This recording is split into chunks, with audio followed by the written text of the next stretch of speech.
Alors oui, je viens témoigner devant vous. Je découvre en fait vraiment le monde chrétien. Moi, j'ai grandi dans la religion et la culture musulmane. Et en fait, il y a un mois, on m'a annoncé une suspicion de cancer des 2 ovaires qui m'a vraiment abattue. Et j'étais vraiment plus bas que terre, quoi. Vraiment, ça m'a abattue. On m'a dit, voilà, pour avoir des enfants, ça va pas être possible, traitement, etc., etc. Et une semaine, 10 jours après, j'entends parler de Jésus. J'avais déjà entendu parler de Jésus, puisque tout le monde sur cette terre, je pense, a au moins une fois entendu parler de Jésus. Mais là, cette fois-ci, c'était très fort. C'était quelqu'un qui témoignait. J'ai beaucoup pleuré sur des vidéos sur Internet. Et le soir même, en fait, je me suis mise dans ma chambre, à genoux, pour la première fois de ma vie devant Dieu. Et j'ai dit, Jésus, si tu existes, moi, ça ne m'intéresse pas juste d'entendre parler de toi, en fait. Je veux te voir maintenant, tout de suite, je veux te voir. Et je veux te voir d'une façon que plus jamais je puisse douter de toi. C'est vraiment ma prière, du plus fond de mon cœur, du plus profond de mon cœur. Et il est venu en fait. Il est venu et en fait, si vous voulez, dans ses yeux sont pas comme les nôtres, c'est-à-dire qu'il y a tous les univers à l'intérieur. Et il m'a transpercé en fait en plein cœur avec son amour. Et il m'a donné une envie qui, pour quelqu'un qui a grandi dans la culture musulmane, est incompréhensible. C'est-à-dire qu'il m'a donné envie d'être baptisée. Je comprenais vraiment pas quoi. Parce que voilà, dans ma culture, le baptême c'est quelque chose de... Et le lendemain matin, je me réveille, je cherche partout où est-ce que je peux être baptisée. Donc je regarde les églises catholiques, protestantes, tout. Il n'y a rien qui me disait. Je dis, maintenant, oriente-moi, quoi. Et donc, j'ai rencontré Jésus le 11 juillet. Le 13 juillet, j'étais baptisée. Amen.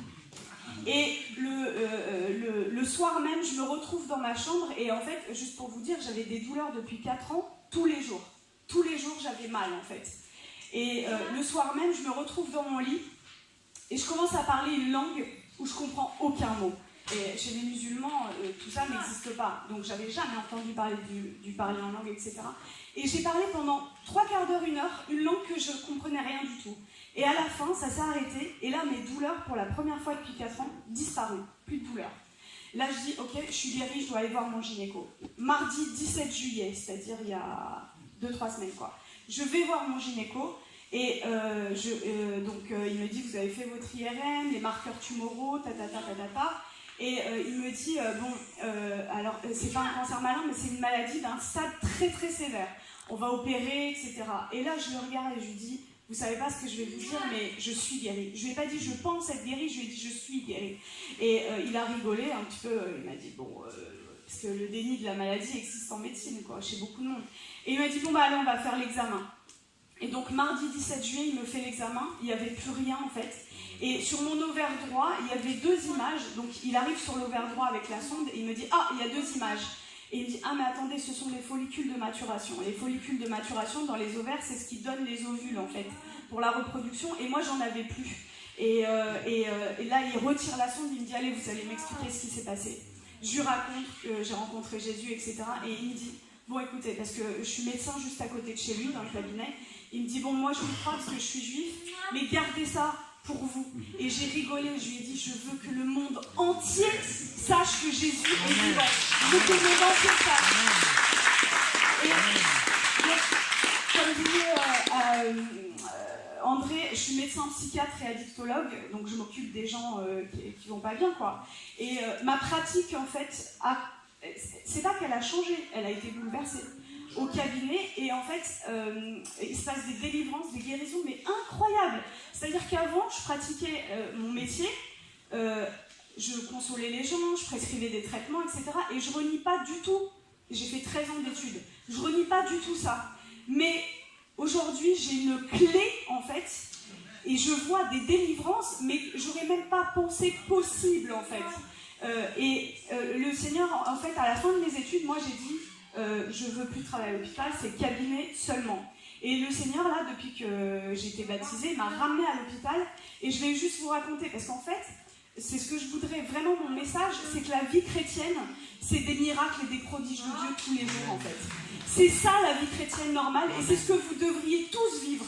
Et si moi, avec ma famille, voilà, et ils sont musulmans, c'est pas facile, mais si moi, en tant que médecin, en tant que musulmane, je prends le risque de parler de Jésus au moins 20, 30 fois dans la journée à des gens que je connais pas dans la rue, je vous encourage vraiment à le faire.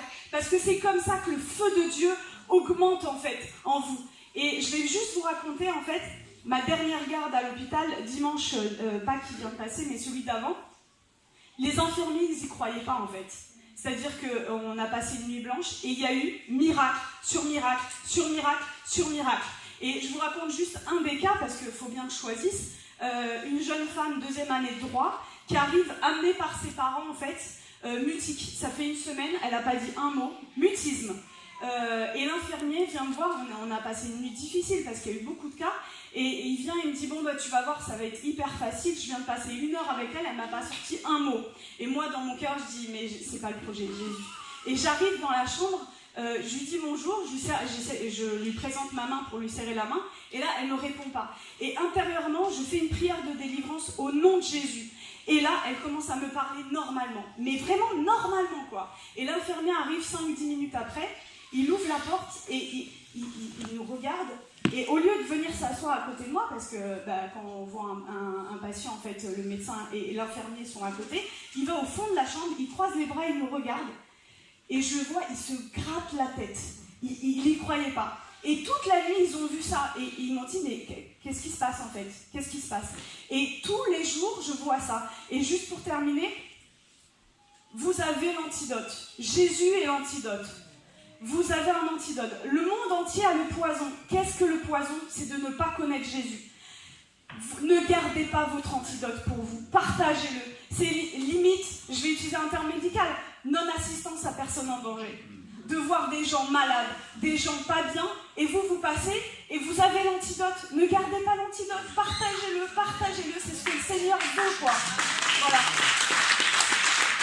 Merci, hein.